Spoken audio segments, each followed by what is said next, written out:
Good morning students. हमने physics में आप लोगों को अभी तक रिफ्लेक्शन ऑफ लाइट के बारे में बताया है, जिसमें प्लेन मिरर पूरा कंप्लीट बता दिए हैं, कॉनकेव मिरर बता दिए हैं, कॉन्वेक्स मिरर बता दिए हैं।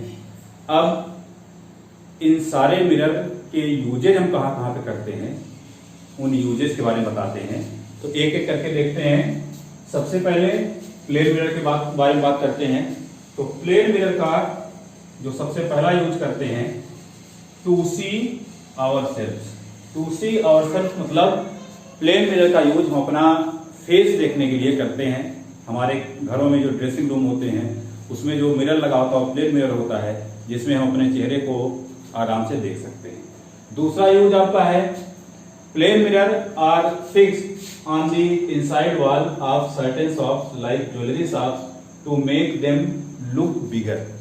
जैसे अगर हम कहीं प्लेन मिरर लगा देते हैं तो प्लेन मिरर के सामने हम जितने डिस्टेंस पे खड़े होते हैं उसके अंदर उतने डिस्टेंस और तक उस ऑब्जेक्ट का इमेज बनता है। मतलब प्लेन मिरर के सामने जितने डिस्टेंस पे हम खड़े होते हैं, प्लेन मिरर के बैक साइड में उतनी ही डिस्टेंस पर उसका इमेज बनता है। यानी एक तरीके से शॉप की बात करते हैं, शॉप की जो भी जितनी बड़ी शॉप होती है वो उसकी ठीक डबल दिखने लगती है। तो यही वजह है कि हम ज्वेलरी शॉप के अंदर जो यूज करते हो प्लेन मिरर का यूज करते हैं। प्लेन मिरर का तीसरा यूज है, plane mirrors are fitted at the blind turns of some busy roads to see that drivers can see the vehicles coming from the other sides. जो आपके road होते हैं जहां पर एकाएक टर्न होता है, उस टर्न पर एक प्लेन मिरर लगा दिया जाता है, जिसकी वजह से जिस साइड से हम आ रहे हैं उसके अपोजिट साइड से आने वाली व्हीकल जब काफी दूर होती है तभी वो उस व्हीकल का इमेज उस मिरर के अंदर बन जाता है, जिसको हम दूर से ही देख लेते हैं। यानी सेफ्टी, एक्सीडेंट से सेफ होने के लिए, एक्सीडेंट से बचाने के लिए हम प्लेन मिरर को फिट करते हैं जहां पर एक बहुत ही ब्लाइंड टर्न होता है। फोर्थ यूज है, plane mirrors are use in making periscope. Periscope होता क्या है? पायरोस्कोप एक ऐसी डिवाइस होती है जिसमें हम अगर किसी डेप्थ में बैठे हुए, नीचे बैठे हुए और बहुत ऊपर, जिसको हम किसी अंदर, जैसे हम कमरे के अंदर की बात कर लें, कमरे के अंदर से कमरे के बाहर या छत के ऊपर की ऑब्जेक्ट को हम नहीं देख सकते हैं, उसको देखना है तो उसके लिए हम पायरोस्कोप का यूज करते हैं। और उस पायरोस्कोप में जो लगा होता है वो आपका प्लेन मिरर होता है। तो इस तरह से जो आपका प्लेन मिरर है, प्लेन मिरर के केस में जो क्वेश्चन आते हैं वो ज्यादातर या तो पायरोस्कोप पे बेस पूछ लिए जाते हैं, या फिर ये आपका ब्लाइंड टर्न्स पे जो आपके एक्सीडेंट से बचाने के लिए मिरर होते हैं वो कौन से होते हैं, वो आपके प्लेन मिरर होते हैं, इसके बारे में पूछ लिया जाता है। या फिर जैसे ज्वेलरी शॉप में अंदर जो मिरर लगा होता है वो कौन सा मिरर होता है, तो आपको बताना होता है प्लेन मिरर होता है। इस टाइप से क्वेश्चन आते हैं। अब नेक्स्ट जो आपका है कॉनकेव मिरर्स। कॉनकेव मिरर्स के कुछ यूजेज ऐसे हैं जो करीब करीब हर साल पूछ लिए जाते हैं। उसमें सबसे पहला जो सबसे इंपॉर्टेंट यूज है वो आपका ये plane concave mirrors are used as reflectors in torch की बात कर लें, व्हीकल्स हेडलाइट्स की बात कर लें, और सर्च लाइट की बात कर लें। कभी कभी क्वेश्चन इस तरह से पूछ लिया था कि व्हीकल्स के हेडलाइट में या टॉर्च के अंदर जो आपका बल्ब होता है उसका मिरर कैसा होता है, ये क्वेश्चन पूछ लिया था। ये आपका कॉनकेव मिरर होता है। इसका रीजन क्या है, रीजन आप समझ लीजिए। चाहे आपका व्हीकल का हेडलाइट हो, चाहे टॉर्च हो, चाहे सर्च लाइट हो, इन सब के अंदर जो आपका बल्ब होता है वो बल्ब ठीक जो बाहर मिरर लगा होता है उसके फोकस पर होता है। इससे पहले हमने आपको इमेज फॉर्मेशन में बताया था कि कॉनकेव मिरर के केस में अगर कोई ऑब्जेक्ट कॉनकेव मिरर के फोकस पर रख दिया जाए तो क्या होता है, उसका इमेज इंफिनिटी पर बनता है। यानी फोकस पर रखने पर, कॉनकेव मिरर के फोकस पर जब बल्ब को रखते हैं तो वहां से चलने वाली लाइट जब प्लेन मिरर के ऊपर इंसिडेंट होती है तो इंसिडेंट होने के बाद वो एज ए पैरेलल बीम में कन्वर्ट हो जाती है, और जो पैरेलल बीम होती है वो काफी दूर तक जाती है। इससे पहले हमने इमेज फॉर्मेशन के रूल में आपको बताए थे, अगर कोई लाइट की रेज कॉनकेव मिरर के फोकस से पास होती है तो कॉनकेव मिरर के फोकस से पास होने पर रिफ्लेक्शन के बाद वो प्रिंसिपल एक्सिस के पैरेलल हो जाती है। तो सेम वही बात है, आपका जो टॉर्च का बल्ब है या व्हीकल की हेडलाइट का बल्ब है वो मिरर के फोकस पर होता है, और वहां से जितनी लाइटें चलती हैं वो रिफ्लेक्ट होके एज अ पैरेलल बीम में कन्वर्ट हो जाती है, और वो पैरेलल बीम बहुत दूर तक जाती है और बहुत दूर तक हमें आगे की कोई भी ऑब्जेक्ट है वो दिखाई देती है। यही वजह है कि आपका व्हीकल की हेडलाइट्स, टॉर्च में और सर्च लाइट में हम कॉनकेव मिरर का यूज करते हैं। ये आपका बहुत ही इंपॉर्टेंट है, बार बार पूछा जाता है। अब इसके बाद अगर हम अपना सेविंग करते हैं तो सेविंग के लिए भी कॉनकेव मिरर का यूज करते हैं। उसका रीजन क्या है, जब हमने आपको इमेज फॉर्मेशन में बताया था कॉनकेव मिरर के केस में जब कोई ऑब्जेक्ट कॉनकेव मिरर के पोल और फोकस के बीच में रखा जाता है उस केस में आपका इमेज वर्चुअल होता है और बिगर देन ऑब्जेक्ट होता है, यानी जो इमेज का साइज होता है ऑब्जेक्ट की साइज से बड़ा होता है। तो अगर हम शेविंग कर रहे हैं तो हमारा जो फेस है वो एक्चुअल साइज से अगर बड़ा दिखेगा तो हमें शेविंग करने में आसानी होगी। यही वजह है कि कॉनकेव मिरर का हम use as a shaving mirror में भी करते हैं। अगला आपका concave mirror are use by dentist. Dentist concave mirror का यूज किस लिए करते हैं, जब डेंटिस्ट कॉनकेव मिरर को दांत के अंदर जो कैविटी होती है उस कैविटी के पास ले जाते हैं, यानी जो कैविटी होती है वो मिरर के फोकस और सेंटर ऑफ फोकस और पोल के बीच में होती है। तो उस समय उसका भी वर्चुअल इमेज जो कैविटी का साइज होता है उससे कहीं ज्यादा बड़ा बन जाता है, जिसको जो डॉक्टर लोग होते हैं आसानी से देखकर उसका सही तरीके से ट्रीटमेंट कर सकते हैं। ये ऊपर के जो आपके यूजेज हैं ये बहुत ही इंपॉर्टेंट है, जिसमें थर्ड वाला यूज सबसे ज्यादा इंपॉर्टेंट है, बार बार पूछा जाता है। अब अगला जो आपका टीवी डिश एंटीना होते हैं उसमें आपके कॉनकेव मिरर यूज किए जाते हैं। क्यों यूज किए जाते हैं, कम्युनिकेशन सैटेलाइट से जो रेज आती हैं उस अधिक से अधिक रेज को वो रिसीव करके जो हमारे घर पर एंटीना लगा होता उसके ऊपर फोकस करे। इसीलिए हम टीवी डिश एंटीना में कॉनकेव मिरर का यूज करते हैं। वो सारे सिग्नल को रिसीव करेगा, रिसीव करके उसको उस एंटीना के ऊपर फोकस कर देगा। इसके बाद अगला है concave mirror are use in the field of solar energy to focus sun's rays for heating solar furnaces. तो जो सन की रेज आती हैं अगर हम कॉनकेव मिरर का यूज करेंगे तो सारी रेज को पैरेलल रेज आएंगी, पैरेलल रेज को मिरर के फोकस पर लाके मिलाता है।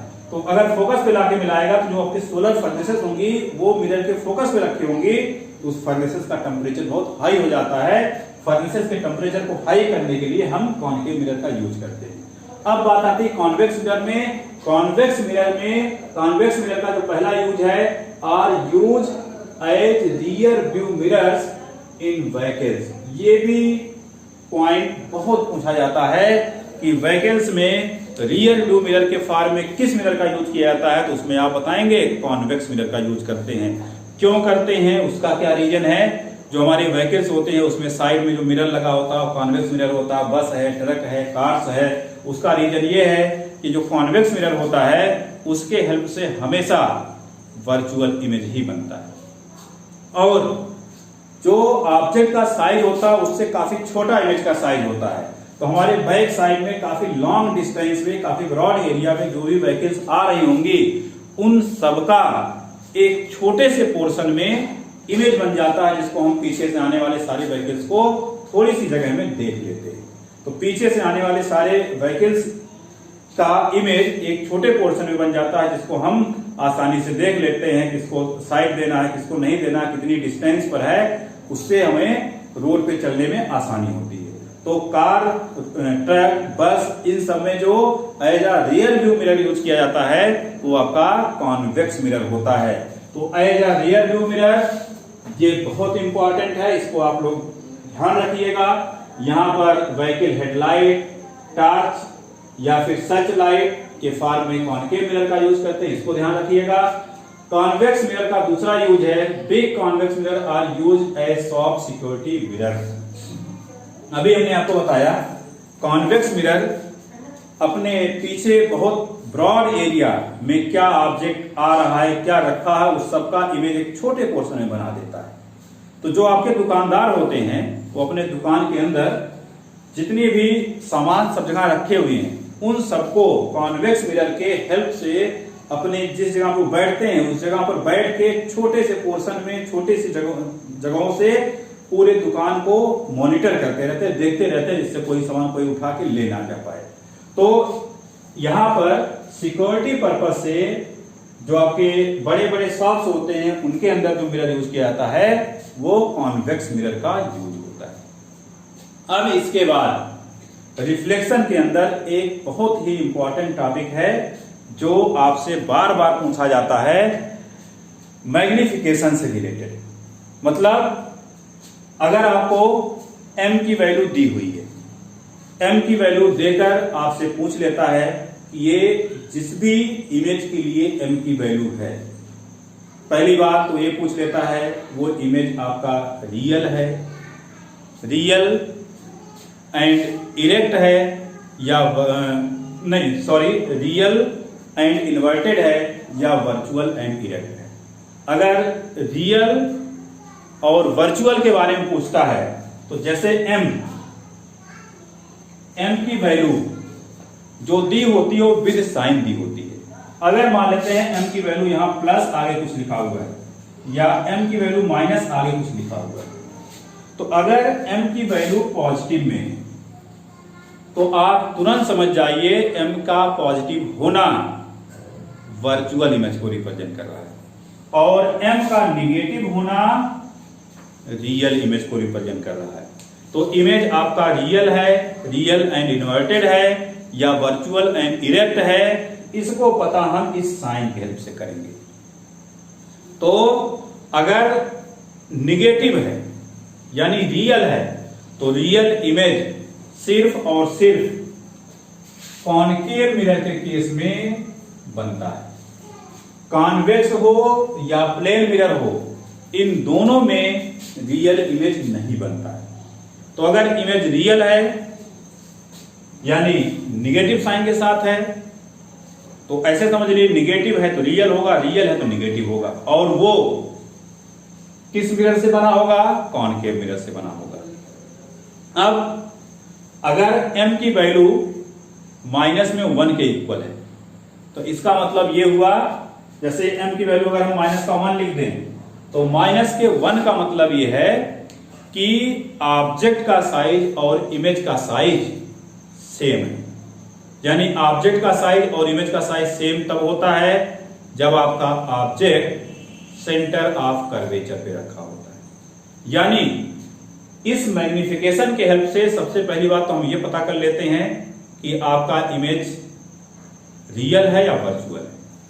अब हम एक एक करके चलते हैं। अगर रियल है तो रियल इमेज हमेशा आपका कॉनकेव मिरर से फॉर्म होता है, यानी अगर रियल है तो मिरर कैसा है? कॉनकेव है। अब रियल में उसकी वैल्यू पे आ जाए। फॉर एग्जांपल हम इक्वल टू 1 ले लिए, लेस देन 1 ले लें या ग्रेटर देन 1 ले लें। माइनस में इक्वल टू 1 ले लें, लेस देन 1 ले लें या ग्रेटर देन 1 ले लें। तो अगर इक्वल टू 1 है तो उस केस में आपका ऑब्जेक्ट सेंटर ऑफ कर्वेचर पे रखा होगा और इमेज उसके नीचे बनेगा, यानी ऑब्जेक्ट साइज और इमेज साइज दोनों सेम।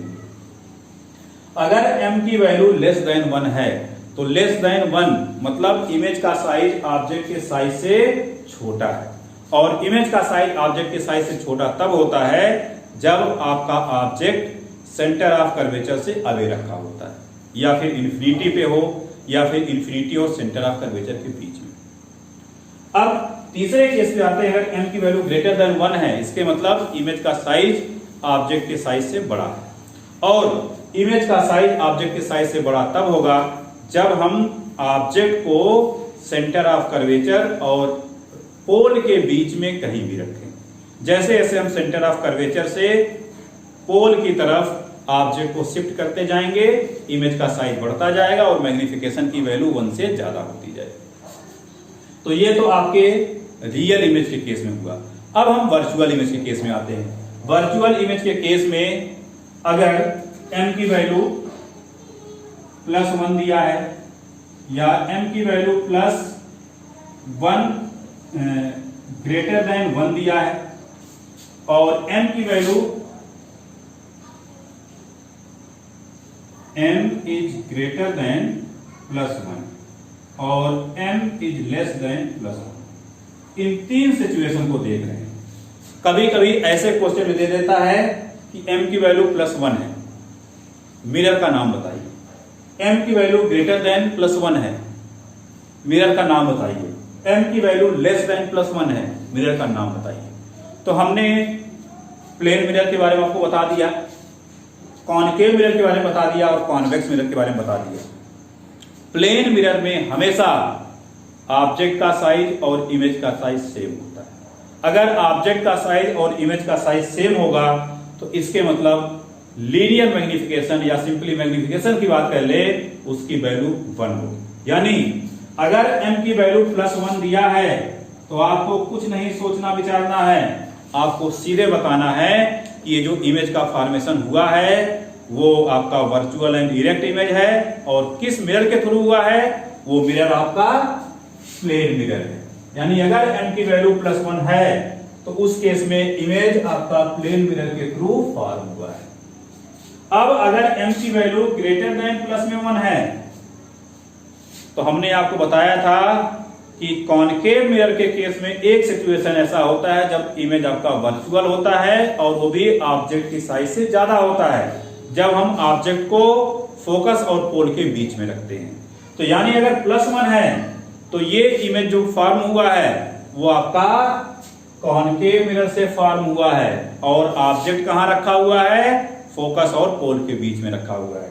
और अगर m की वैल्यू प्लस में लेस देन 1 है तो हमने आपको बताया था कॉन्वेक्स मिरर से जो इमेज का फॉर्मेशन होता हमेशा वर्चुअल एंड डायरेक्ट होता है और हमेशा इमेज का साइज ऑब्जेक्ट के साइज से छोटा होता है।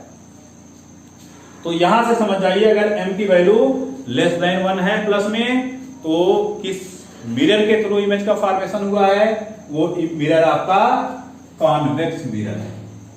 तो इस तरह से अलग अलग मिरर के यूज पर बेस्ड क्वेश्चन पूछा जाता है, जिसको हमने आपको बता दिया कौन सा यूज कितना इंपॉर्टेंट है, उसको आप ध्यान रखिएगा। और मैग्निफिकेशन पे बेस्ड किस तरह से क्वेश्चन आता है जो कि सिर्फ m की वैल्यू देकर पूछ ली जाती है, वो भी हमने अलग अलग केस में इमेज आपका m की वैल्यू को देख के हमें बताते हैं इमेज हमारा रियल है या वर्चुअल है, वो भी बता लेते हैं। m की वैल्यू को देखकर अगर निगेटिव है मतलब रियल इमेज है तो कुछ सोचना ही नहीं है, कॉनकेव मिरर से फॉर्मेशन हुआ है क्योंकि रियल इमेज केवल कॉनकेव मिरर से ही बनता है। अगर पॉजिटिव है तो वो पॉसिबिलिटी प्लेन मिरर से भी हो सकती है, कॉन्वेक्स से भी हो सकती है, कॉनकेव से भी हो सकती है। अब वो m की वैल्यू को देखकर हम क्लियर करेंगे कि वो किस मिरर से है। अगर m की वैल्यू प्लस में equal to 1 plane mirror, m की वैल्यू ग्रेटर देन प्लस में 1 कॉनकेव मिरर और m की वैल्यू लेस देन प्लस में 1 तो आपका कॉन्वेक्स मिरर। तो इस तरह से मिरर पर बेस्ड जितने टॉपिक थे यानी रिफ्लेक्शन के जितने टॉपिक थे सब कंप्लीट हो गए। कुछ और न्यूमेरिकल प्रॉब्लम की सीट आप लोगों को देंगे, आप लोग उसको सॉल्व करिएगा। उसमें कोई दिक्कत आती है तो उसको फिर देखेंगे।